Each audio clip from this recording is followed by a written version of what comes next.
ಪ್ರಕೃತಿಯ ಕಣ ಕಣದಲ್ಲೂ ಕೂಡ ಎಲ್ಲ ಜೀವಿಗಳಲ್ಲೂ ಕೂಡ ಪ್ರಾಣಶಕ್ತಿ ಆವರಿಸಿದೆ. ತಾಯಿ ಮಗನನ್ನು ಪೋಷಿಸುವಂತೆ ರಕ್ಷಿಸುವಂತೆ, ಓ ಪ್ರಾಣವೇ ನನ್ನನ್ನ ರಕ್ಷಿಸು ಸಲಹು ಅನ್ನುವಂತ ಪ್ರಾಣಾಯಾಮದ ಸ್ತೋತ್ರವನ್ನ ನಾನು ಹೇಳ್ಕೊಡ್ತೀನಿ. ನಾನು ಹೇಳ್ಕೊಟ್ಟ ನಂತರ ನೀವು ಅದನ್ನು ಉಚ್ಚಾರ ಮಾಡಿ. ಪ್ರಾಣಸ್ಯೇದಂ ವಶೇ ಸರ್ವಂ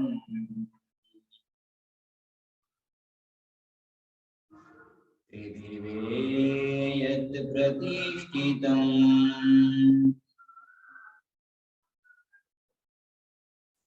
ಮಾದೇವ ಪುತ್ರಾನ್ ರಕ್ಷಸ್ವ.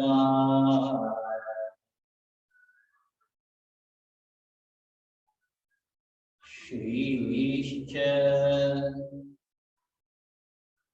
ಪ್ರಜ್ಞಾಂಚ ವಿಧೇಹಿನ ಇತಿ. ಓಂ ಶಾಂತಿ ಶಾಂತಿ ಶಾಂತಿ. ಎರಡು ಕೈ ನಮಸ್ಕಾರ ಸ್ಥಿತಿ. ತಲೆಬಾಗಿ ಹಸ್ತಗಳನ್ನು ನಿಧಾನ ಉಜ್ಜಿ, ಹಸ್ತಗಳನ್ನು ಉಜ್ಜಿ ನಿಮ್ಮ ಕಣ್ಣುಗಳ ಮೇಲೆ ಇಟ್ಕೊಳ್ಳಿ. ಹಾಗೆಯೇ ಕೈ ಸರಸ್ತಾ ನಿಧಾನ ಕಣ್ಣಿಡಿ. ಧನ್ಯೋಸ್ಮಿಯ ಆನ್ಲೈನ್ ಪ್ರಾಣಾಯಾಮ ಕ್ಲಾಸ್ಗೆ ಆಗಮಿಸಿರುವಂತ ಅಂದ್ರೆ ಯಾರ್ಯಾರು ಜಾಯಿನ್ ಆಗಿದ್ರೆ ಅವರಿಗೂ ಕೂಡ ಸ್ವಾಗತವನ್ನ ನಾನು ಕೊಡ್ತಾ, ಪ್ರಾರಂಭದಲ್ಲಿ ಒಂದಿಷ್ಟು ಮಾಹಿತಿ ಪ್ರಾಣಾಯಾಮದ ಅನಿವಾರ್ಯತೆ ಅವಶ್ಯಕತೆ ಎಷ್ಟಿದೆ ಇವತ್ತಿನ ವಾತಾವರಣದಲ್ಲಿ ತುಂಬಾ ಇದೆ. ಇವತ್ತು ಇಡೀ ಜಗತ್ತು ಎಲ್ಲ ಕಡೆ, ಜಗತ್ತಿನ ಎಲ್ಲ ಮೂಲೆ ಮೂಲೆಗಳಲ್ಲಿ ಯೋಗದ ಮೊರೆ ಹೋಗ್ತಾ ಇದ್ದಾರೆ. ಯಾಕೆಂದ್ರೆ ನಮ್ಮನ್ನು ರಕ್ಷಣೆ ಮಾಡುವಂಥದ್ದು ಯೋಗ ಮಾತ್ರ, ಪ್ರಾಣಾಯಾಮ ಮಾತ್ರ, ಧ್ಯಾನ ಮಾತ್ರ ಎಲ್ಲರಿಗೂ ಕೂಡ ಖಾತ್ರಿ ಆಗ್ತಾ ಇದೆ. ಹಾಗಾಗಿ ಇವತ್ತಿನ ಕರ್ನಾಟಕದ ವಾತಾವರಣ ಕೂಡ ನಮಗೆ ಟಿವಿ ನೋಡಿದಾಗ ಬಹಳ ಹೆದರಿಕೆ ಆಗ್ತಾ ಇದೆ. ಅನೇಕ ಆಸ್ಪತ್ರೆಗಳಲ್ಲಿ ಬೆಡ್ ಇಲ್ಲ, ಆಕ್ಸಿಜನ್ ಕೊರತೆ ಇದೆ. ಇದೆಲ್ಲದರ ನಡುವೆ ನಾವು ಬದುಕಬೇಕು. ಭಯದ ನಡುವೆ, ಭಯದ ನೆರಳಿನಲ್ಲಿ ನಾವು ಬದುಕುವಂತ ಪರಿಸ್ಥಿತಿ ನಿರ್ಮಾಣ ಆಗಿದೆ. ಇದಕ್ಕೋಸ್ಕರ ನಾವು ನಮ್ಮ ಶಕ್ತಿಯನ್ನ ಹೆಚ್ಚು ಮಾಡ್ಕೋಬೇಕು. ಹೇಗೆ ಯುದ್ಧ ನಡೀತಾ ಇದ್ದಾಗ ಯೋಧರು ಹೇಗೆ ತಯಾರಾಗ್ತಾರಲ್ಲ, ಹಾಗೇನೆ ಹೊರಗಡೆ ಇರುವಂತ ರೋಗವನ್ನ ಎದುರಿಸಲಿಕ್ಕೆ ನಾವು ಯೋಗದ ಮೂಲಕ ನಮ್ಮ ಶರೀರವನ್ನ ತಯಾರು ಮಾಡ್ಬೇಕು. ರೋಗ ನಿರೋಧಕ ಶಕ್ತಿಯನ್ನ ಹೆಚ್ಚು ಮಾಡ್ಕೊಳ್ಬೇಕು. ಅದಕ್ಕೋಸ್ಕರನೇ ಪ್ರಾಣಾಯಾಮ. ನಮ್ಮ ಪ್ರಾಣ ಶಕ್ತಿಯನ್ನು ಹೆಚ್ಚು ಮಾಡ್ಕೊಳ್ಬೇಕು. ಒಂದ್ ತಿಳ್ಕೊಳ್ಳಿ, ಅನೇಕರಿಗೆ ಅನ್ಸುತ್ತಿದೆ ಕೋವಿಡ್ ಬಂತು ಅಂದ್ಕೊಳ್ಳೇನೆ ಆಕ್ಸಿಜನ್ಗೆ ಕೊರತೆ ಆದ್ರೆ ಏನು ಪರಿಸ್ಥಿತಿ ಅಂತ. ಕೋವಿಡ್ ಇದ್ದವರಿಗೆಲ್ಲ ಆಕ್ಸಿಜನ್ ಬೇಕು ಅಂತಿಲ್ಲ. ಯಾರಿಗೆ ಬಹಳ ತೊಂದರೆ ಇದೆ, ಮೂಲ ಕಾಯಿಲೆ ಇದೆ, ಹಿಂದೆನೋ ಸೇರ್ಕೊಂಡಿದೆ ಕಾಯಿಲೆ, BP ಇದೆ, ಶುಗರ್ ಇದೆ, ಇನ್ನಿತರ ಯಾವುದೇ ಕಾಯಿಲೆಗಳು ಶರೀರ ಕಂಡುಕೊಂಡಿದೆ, ಅಂತವ್ರಿಗೆ ಮಾತ್ರ ತೊಂದರೆ ಆಗುತ್ತೆ. ನೆನ್ಪಿಟ್ಕೊಳ್ಳಿ, ಸಾಮಾನ್ಯ ಕೋವಿಡ್ ಬಂದಾಗ ಯಾರಿಗೂ ತೊಂದರೆ ಆಗಲ್ಲ. ತೊಂದರೆ ಆಗುವುದು ಬಹಳ ಕಡಿಮೆ. ಆತರ ಕಡಿಮೆ ಇರುವವರಿಗೆ ಮಾತ್ರ ಆಕ್ಸಿಜನ್ ಅವಶ್ಯಕತೆ ಇರುತ್ತೆ. ನಮಗೆಲ್ಲರಿಗೂ ಅಲ್ಲ, ಯಾರಿಗೋ ಬಂದ್ಬಿಡ್ತು ಅಂತ ಆಕ್ಸಿಜನ್ ಅಂತ ಅಲ್ಲ. ಯಾರು ಕೂಡ ಹೆದರಬಾರದು, ಧೈರ್ಯದಿಂದ ಇರಬೇಕು. ನಮ್ಮ ಶಕ್ತಿಯನ್ನ ನಾವು ಹೆಚ್ಚು ಮಾಡ್ಕೊಳ್ಬೇಕು. ನಮ್ಮ ಶಕ್ತಿಯನ್ನ ಕ್ರಿಯೇಟ್ ಮಾಡ್ಕೊಳ್ಬೇಕು. ಹೊರಗಡೆ ಇರುವಂತ ಶಕ್ತಿಯನ್ನ ಕ್ರಿಯೇಟ್ ಮಾಡ್ಕೊಳ್ಬೇಕು. ಅದಕ್ಕೋಸ್ಕರನೇ ಪ್ರಾಣಾಯಾಮ ನಮ್ಗೆ ತುಂಬಾ ಸಹಾಯ ಮಾಡುತ್ತೆ. ಇವತ್ತಿನ ಪ್ರಾಣಾಯಾಮ ಕ್ಲಾಸ್ ಅಲ್ಲಿ ಕೋವಿಡ್ ಸಂಬಂಧಪಟ್ಟಂತೆ ನಮ್ಮ ಶ್ವಾಸೋಚ್ಛ್ವಾಸದ ಕ್ರಿಯೆ ಮತ್ತು ಲಂಗ್ಸ್ ಪವರ್ ಮತ್ತು ಹಾರ್ಟಿನ ವರ್ಕ್ ಇದು ಚೆನ್ನಾಗಾಗುವ ಹಾಗೆ ನಾವು ಇವತ್ತು ಒಂದಿಷ್ಟು ವಿಷಯಗಳನ್ನು ಜೋಡಿಸಿದೆ. ಎಲ್ಲರೂ ಕೂಡ ಇದರಲ್ಲಿ ಚೆನ್ನಾಗಿ ಭಾಗವಹಿಸಬೇಕು, ಇದ್ರ ಉಪಯೋಗ ತಗೊಳ್ಬೇಕು. ಕೇವಲ ಒಂದು ದಿನದ ಕ್ಲಾಸ್ ಆಗಿರಬಹುದು ಇದು, ಆದ್ರೆ ನಮ್ಮ ದೈನಂದಿನ ಜೀವನದಲ್ಲಿ ಪ್ರತಿನಿತ್ಯ ಇದನ್ನು ಮಾಡಬೇಕು. ನಾವು ಪ್ರಾರಂಭದಲ್ಲಿ ಅಭ್ಯಾಸ ಮಾಡೋಣ. ಮೊದಲು ಎರಡೂ ಕೈಗಳನ್ನ ನಿಧಾನ ಮೇಲಕ್ಕೆ, ಪೂರ್ಣ ಮೇಲಕ್ಕೆಡಬೇಕು. ಕೈ ಸ್ವಲ್ಪ ಕುಳಿತ ಜಾಗದಿಂದಲೇ ಸ್ವಲ್ಪ ಹಿಂದಕ್ಕೆ, ಕೈ ಮೇಲಕ್ಕೆಡಬೇಕು. ಈಗ ನಿಧಾನ ನಿಮ್ಮ ತಲೆ ಎತ್ತಿ, ನೀವು ಕುರ್ಚಿ ಮೇಲೆ ಕೂತ್ಕೊಂಡು, ಚೇರ್ ಮೇಲೆ ಕೂತ್ಕೊಂಡವರು ಇದನ್ನ ಮಾಡ್ಬೇಕು. ಪೂರ್ಣ ಮೇಲಕ್ಕೆ ಎಳ್ಕೊಳ್ಳಿ. ತಲೆ ಎತ್ತಿ, ಇನ್ನು ಸ್ವಲ್ಪ ಕೈ ಮೇಲಕ್ಕೆತ್ತಿ. ಈಗ ದೀರ್ಘವಾಗಿ ಉಸಿರಾಡಲಿಕ್ಕೆ ಪ್ರಯತ್ನ ಮಾಡಿ. ದೀರ್ಘವಾಗಿ ಉಸಿರಾಡ.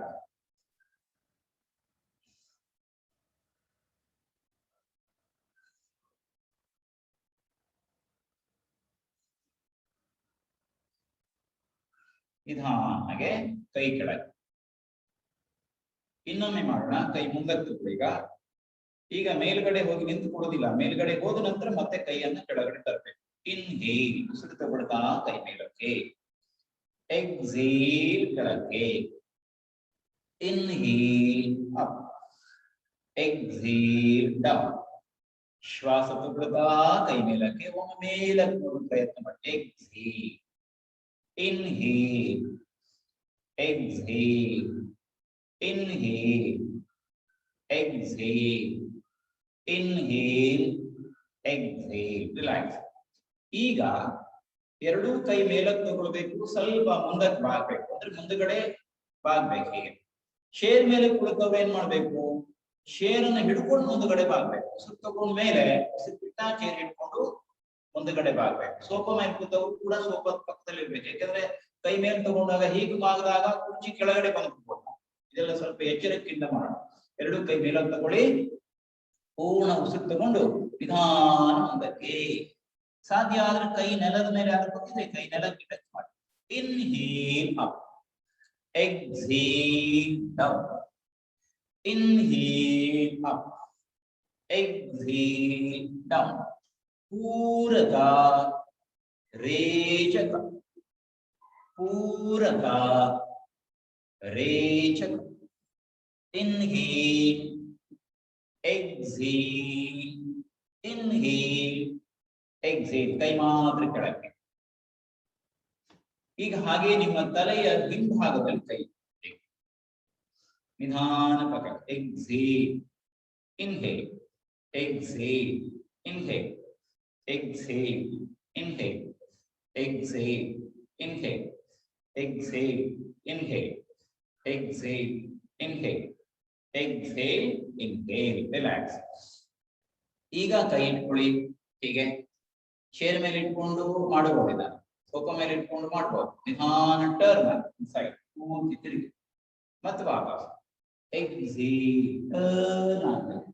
ಇನ್ಹೇಲ್, ಎಕ್ಸೇಲ್, ಟರ್ನ್, ಇನ್ಹೇಲ್, ವಾಪಸ್. ಎಕ್ಸೇಲ್, ಟರ್ನ್, ಇನ್ಹೇಲ್, ವಾಪಸ್. ಎಕ್ಸೇಲ್, ಟರ್ನ್, ಇನ್ಹೇಲ್, ವಾಪಸ್. Exhale, inhale. ರಿಲ್ಯಾಕ್ಸ್.